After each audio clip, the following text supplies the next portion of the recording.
Let's get to Martha Boneta of Property Rights Eminent Domain fame. She's now an executive with the Reagan PAC. Martha, I forgot the exact name of your organization. Great to have you with us. Good morning. It's Citizens for the Republic. Sorry about that. Citizens for the Republic. Citizens for the Republic.org. Okay. The latest White House shakeup, Spicer out, Scaramucci in. What do you think of it? Well, I know Scaramucci, Anthony Scaramucci, and he's brilliant. I mean, and he's good friends with Donald Trump. So there's a relationship there. There's a trust there. But I also thought Spicer did a great job, and I know you did too, because we've talked about this before. So I thought he was doing a great job, but I'm told that this is inevitable. It was going to happen. I thought it wouldn't happen for quite some time. So, it happening right now, I think, is a bit of a surprise more than anything else. Yeah, I think Sean did a good job. But look, I mean, he had taken on, Martha, both roles as both press secretary extensively and then communications director. Mike Dubke was a disaster. Trump wanted to make a change. He brought Scaramucci in. Spicer had nowhere to go.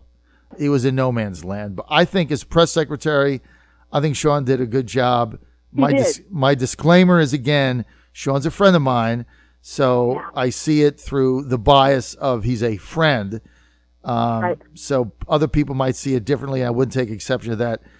At least I'm honest enough to admit when I'm biased, okay?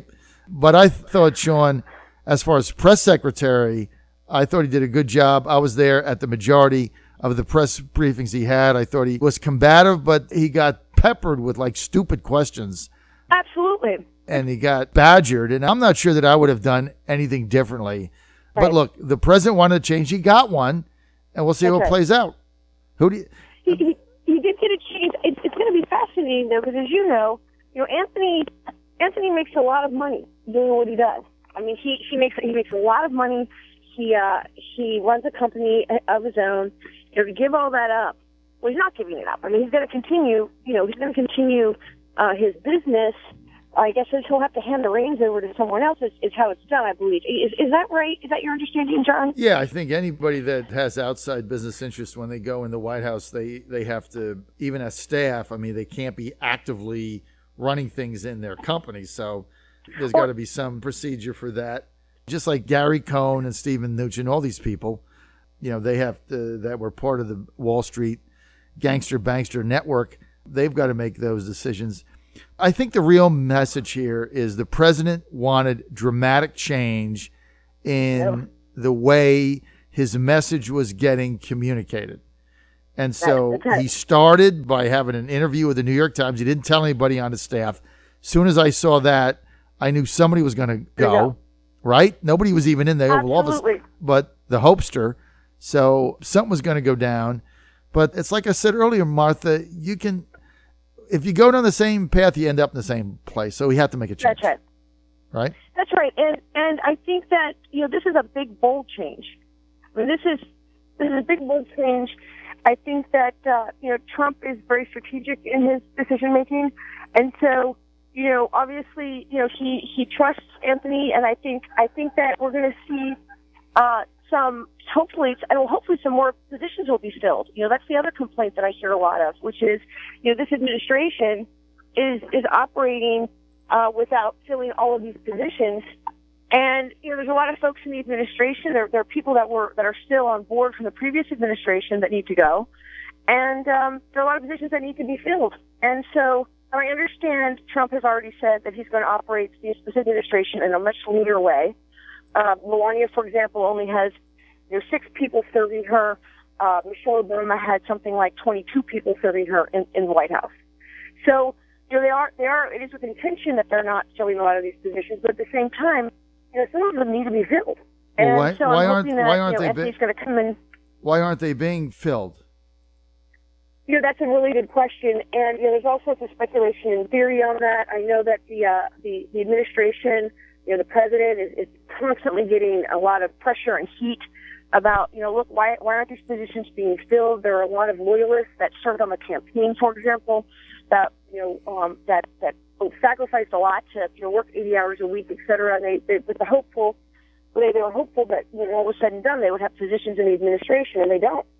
And so there's a lot of frustration, not only with the folks that worked on the campaign, but just other individuals that were promised positions or were in line for certain positions that it's just not happening. Okay. Just not happening. Okay, so let's just stop the nonsense and tell everybody what's going on.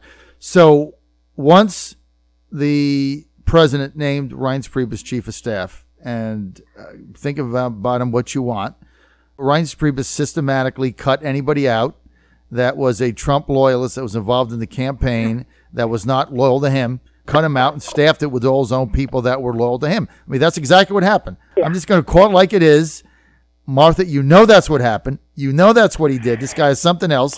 He got rid of everybody that was not loyal to him, put all his RNC people in, and that was kind of the start of this whole thing. And, some people have made their way back, but, it's been a long journey. And their justification is that a lot of the Trump early people were novices and that they had to bring in professionals. And that was there. Right. When I talked to them about it, and I can't tell you who I talked with because it was off the record, right? But they said, the objective here, we had all these people that wanted jobs and they ran this state or that state or did this or that.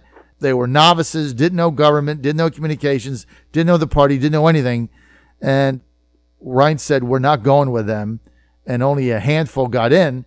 And so that was kind of the genesis of the whole thing, right? Right, and John, I heard that too. I heard those exact words as well. But I also was told that a lot of folks were offered positions, but they didn't like the positions they were offered. That's true. They weren't. A lot of folks wanted these high level positions, and they were told, listen, we can't give you these positions. You're not qualified. But what about this role? This is a role that you can that you can grow in. This is a great position for you. And many individuals said, well, that's not good enough. That's not what I want. And so I think that happened in many cases. Yes, it did. That's true.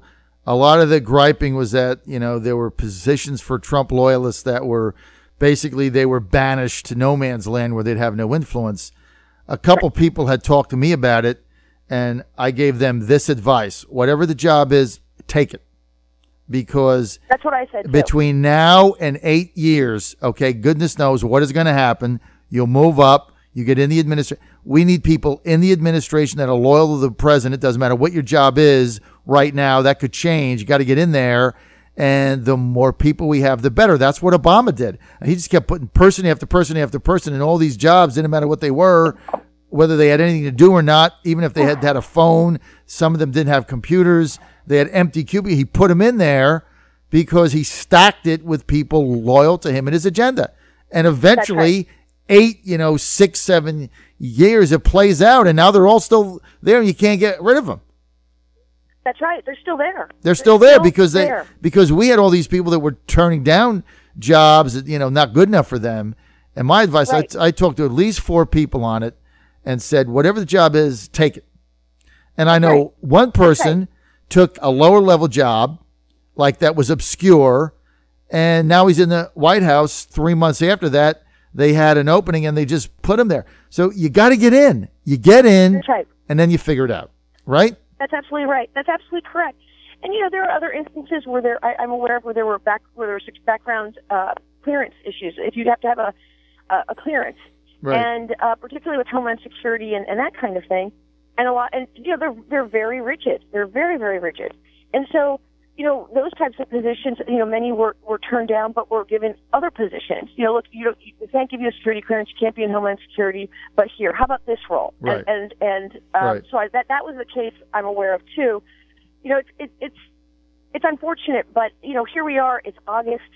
We need these positions filled. We need them filled now. They needed to be filled a month ago. Yeah, people that are out there that are pro Trump, they just need to take a position. And as you said, there's a couple people we know that didn't get security clearance for a high level position they wanted because, they take things into consideration like credit score. It could be something completely innocuous. It's innocuous, like or they don't like what was on your social media. I mean, there's all kinds of stuff that goes into high level clearances. Or if somebody owes taxes, that's considered, you potentially could be compromised, I suppose. Right. Exactly. In that role.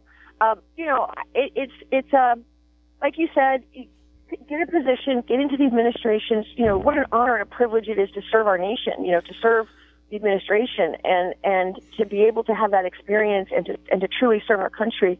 I mean, that's something that I couldn't even imagine. Do it. Just go do it. Just go get the offer. Do it.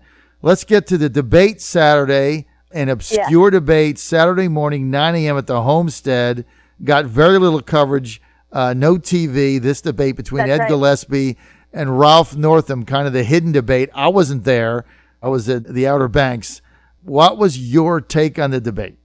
Well, I was not physically there, but I had many friends that attended. I was on a plane headed home from Madrid, so I was not physically there. But, I did watch the video in great detail, and it was for the moderator. The moderator, as you know, is not a friend of Donald Trump, and, really made it a debate over Donald Trump. Right off the bat, first question out was about Donald Trump, and, of course, Northam called Trump a dangerous man right off the bat. And I felt that the debate itself, I think Ed Gillespie was the winner. I think he came across in a very, very much like a governor ready to lead. I felt that the focus on Donald Trump was there. Putting Gillespie in a position of talking about supporting the president, and of course Northam took it as an opportunity to basically he painted our president as, quote, dangerous. And that was unfortunate. It was Judy Woodruff. Judy Woodruff was the moderator for the governor's debate. And the other thing I saw that was troubling to me, am I correct? And I think all of your listeners heard it. I heard it. Didn't Ralph Northam say he absolutely unequivocally supported the Atlantic Coast Pipeline? On my show, yes. Yes, he did.